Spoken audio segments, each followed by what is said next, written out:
നമസ്കാരം. വേദാംഗ ജ്യോതിഷത്തിലെ അമൂല്യമായ അറിവുകളും ആധ്യാത്മിക ജ്ഞാന ഉപദേശങ്ങളും പകർന്നു തരുന്ന പ്രശാന്തം ആസ്ട്രോ ചാനലിലേക്ക് ഏവർക്കും സ്വാഗതം. ഈ ചാനൽ ഇതുവരെയും സബ്സ്ക്രൈബ് ചെയ്യാത്തവർ ഇപ്പോൾ തന്നെ സബ്സ്ക്രൈബ് ചെയ്യുക. നോട്ടിഫിക്കേഷൻ ലഭിക്കുന്നതിനായി ബെൽ ബട്ടൺ അമർത്തുമല്ലോ.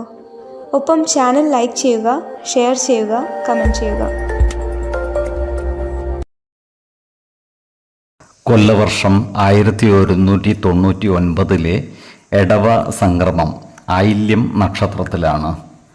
എടവം 1-ാം തീയതിയിലെ ഗ്രഹനില അനുസരിച്ച് മേടം രാശിയിൽ ബുധനും ശുക്രനും, എടവത്തിൽ സർവേശ്വരകാരകനായ വ്യാഴവും ആദിത്യനും, കർക്കിടകത്തിൽ ഗുളികനും, ചിങ്ങം രാശിയിൽ ചന്ദ്രനും, കന്നിയിൽ കേതുവും, കുംഭം രാശിയിൽ ശനിയും, മീനത്തിൽ കുജനും രാഹുവും സ്ഥിതി ചെയ്യുന്നു.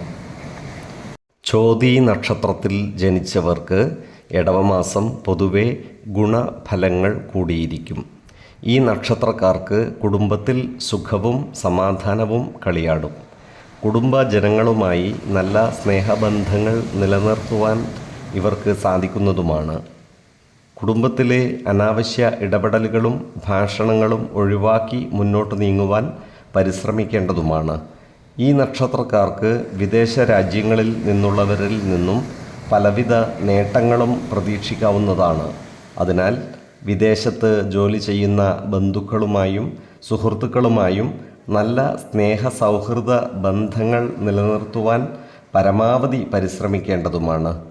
ഈ നക്ഷത്രക്കാരുമായി ബന്ധപ്പെട്ട് കോടതികളിൽ എത്തി നിൽക്കുന്ന കേസുകളിലും മറ്റും വിജയം വരിക്കുവാൻ ഇവർക്ക് സാധിക്കുന്നതുമാണ്. അതിനാൽ ഇത്തരം കേസുകളിലും മറ്റും പെട്ടുപോയിട്ടുള്ളവർ ശുഭാപ്തി വിശ്വാസത്തോടുകൂടി കേസുമായി ബന്ധപ്പെട്ട കാര്യങ്ങൾ മുന്നോട്ട് നീക്കേണ്ടതുമാണ്.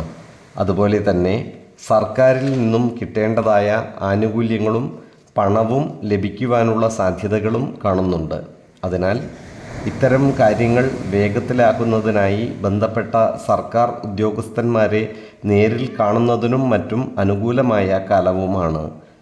ഈ നക്ഷത്രക്കാരായ ഉദ്യോഗാർത്ഥികൾക്കും മറ്റു തൊഴിൽ അന്വേഷകർക്കും അനുകൂലമായ കാലമാണ്. ഇവർക്ക് പുതിയ ജോലിയിൽ പ്രവേശിക്കുവാൻ അവസരം ലഭിക്കുന്നതുമാണ്. സർക്കാർ, അർദ്ധ സർക്കാർ സ്ഥാപനങ്ങളിലോ മറ്റു സ്വകാര്യ സ്ഥാപനങ്ങളിലോ വരുന്ന തൊഴിൽ അവസരങ്ങൾക്കായി അപേക്ഷ സമർപ്പിക്കുന്നതിനും പരീക്ഷകളിൽ വിജയം വരിക്കുന്നതിനും അനുകൂലമായ കാലവുമാണ്. ഈ നക്ഷത്രക്കാർക്ക് എല്ലാ മേഖലകളിലും ചിലവ് വർദ്ധിക്കുവാനുള്ള സാധ്യതകൾ കാണുന്നുണ്ട്. അതിനാൽ സാമ്പത്തിക കാര്യങ്ങൾ കൈകാര്യം ചെയ്യുമ്പോൾ അതീവ ശ്രദ്ധ പാലിക്കേണ്ടതുമാണ്. അമിത ചിലവുകൾ നിയന്ത്രിച്ചു നിർത്തുവാൻ പരിശ്രമിക്കേണ്ടതുമാണ്. 3, 12, 30 തീയതികൾ അനുകൂലമാണ്.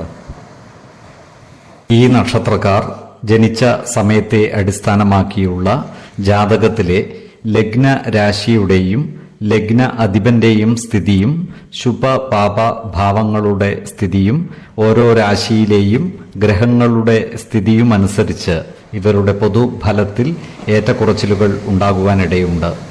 കുടുംബ ദേവതകളെയും ഇഷ്ടദേവതകളെയും ഉപാസിക്കുന്നത് ഇവർക്ക് ആയുരാരോഗ്യ സൗഖ്യമേകും. ഇഷ്ടദേവതാ മന്ത്രം 108 തവണ ദിനംതോറും ലിഖിത ജപം ചെയ്തു വരുന്നത് ഇവർക്ക് സർവ ഐശ്വര്യങ്ങളുമേകും. നല്ല വ്യക്തി സാധനകളോടെയും ഉപാസനകളോടെയും മുന്നേറിയാൽ സർവേശ്വരാനുഗ്രഹത്താൽ ഇവരുടെ സർവകാര്യങ്ങളും മംഗളകരമാകും. നന്ദി, നമസ്കാരം.